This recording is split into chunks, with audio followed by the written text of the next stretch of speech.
Clinical officers are the front care liners, front line health workers. Na leo tumekuja, and I must reiterate that this is one of the few protected strikes and legal strikes that have even been buttressed by the courts. As we do our 64th day, we are under the protection of Employment and Labor Relations Court that gave an order to our employers not to harass, not to threaten, not to intimidate, not to start disciplinary processes, or even stop salaries for clinic officers, because this is a protected strike action. And I must also reiterate that as clinic officers, this is not something we like doing. We derive no pleasure in doing whatever we are doing here. Our most comfortable place is with our patients. But we are here as a result of failure of government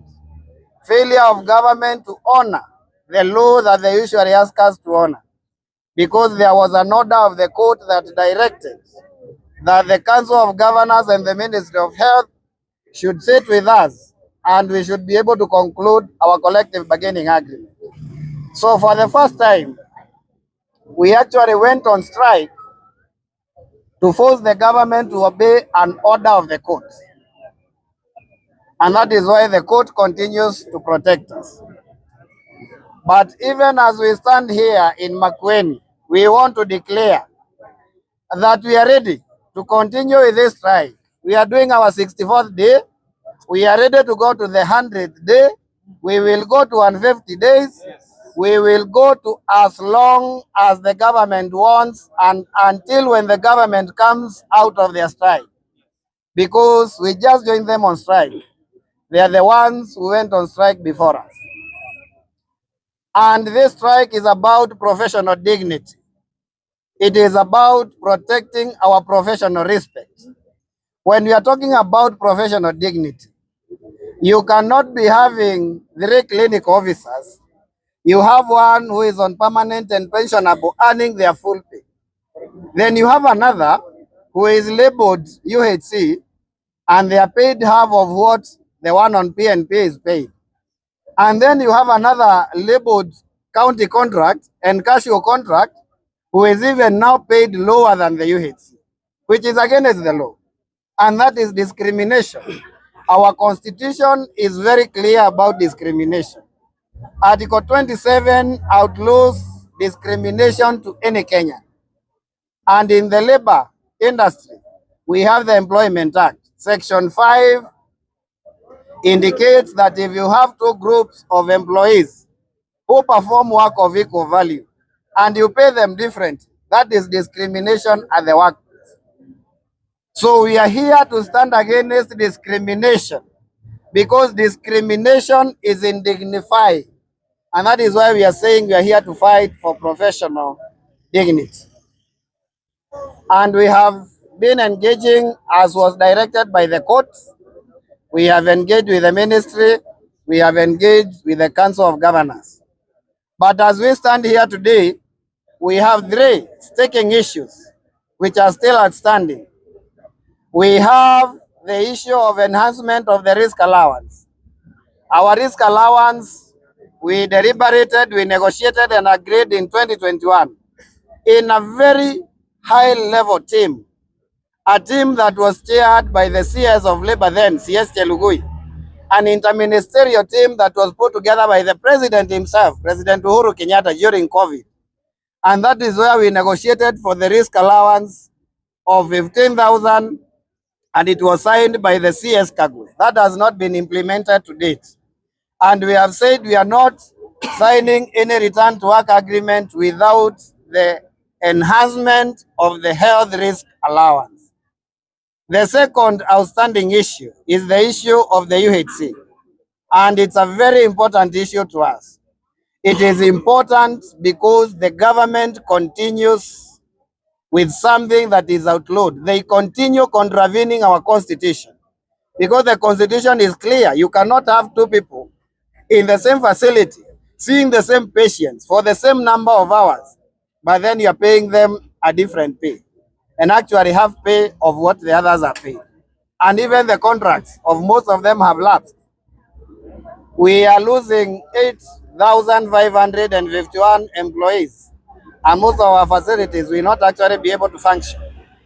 So we also say that we are not signing until we agree that these people must be paid like their peers who they work with. And the last thing, of course, is about the interns. They decided to bring down the internship pay from 115,000 to 50,000 without any justifiable cause. And we know that SRC has no mandate on their own to set salaries for anybody except for the state officers.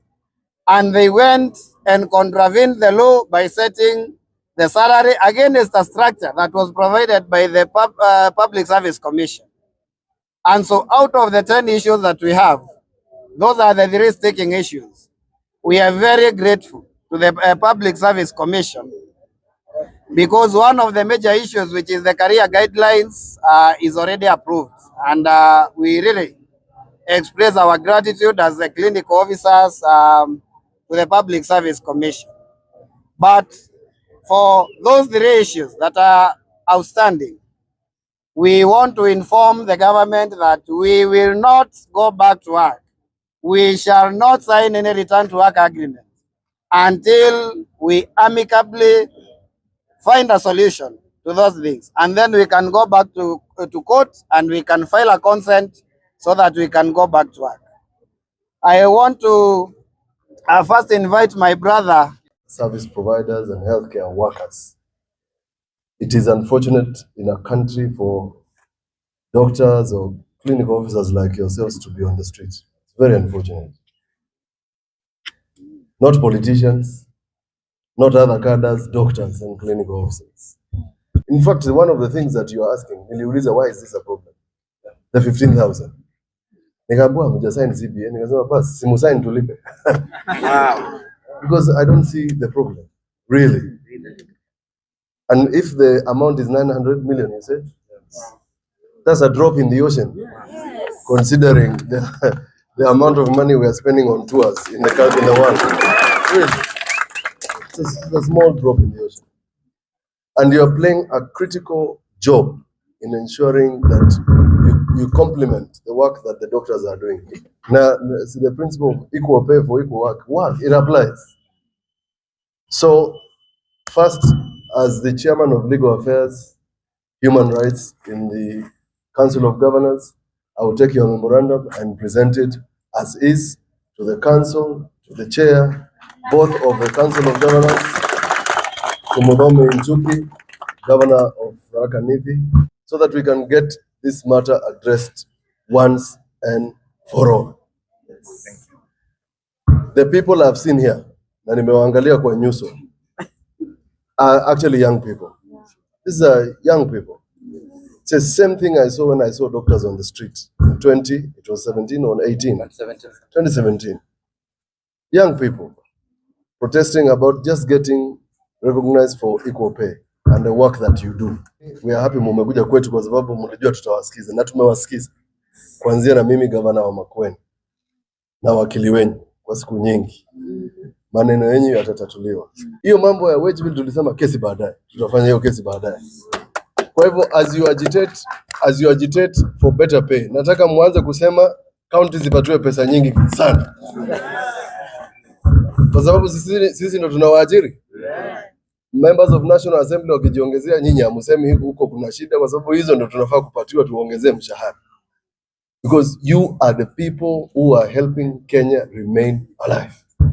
So whatever we can do from our side, tutawasaidia ili musivaa hizi vitu kwa barabara, musivaa hospitali. I suppose we know so bwana. So count on my support. Mutakuja ku benchmark Makueni, I can tell you. Mutaenda mrudi mkuje Makueni mkute sisi we are going to lead the way, all the way in ensuring that our clinical officers get whatever they deserve. Ladies and gentlemen, the resource pool ile tunatumia haijaongezeka. I'm still going to answer audit queries on the promotions. Na hiyo niko tayari kujibu. Let me tell you what is fortunate. The Auditor General has for the first time audited health facilities. One of the first recommendation is hiring of more staff. Sasa hiyo nataka tukutane huko na Moses Otieno Kajwang na Ochotsi. Wakiniuliza maswali tuseme basi hii ndio audit. Basi mbadilishe hii sheria kusema 44, 35 na watu wanahangaika. So that then we can have a country that is moving together. I have seen this memorandum and I have seen the questions that have been addressed.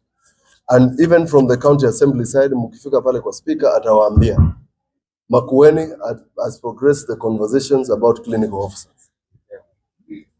Now, if nobody has ever appreciated you, take it from me, Mutula Kilonzo Junior Makueni, we appreciate the work that you are doing.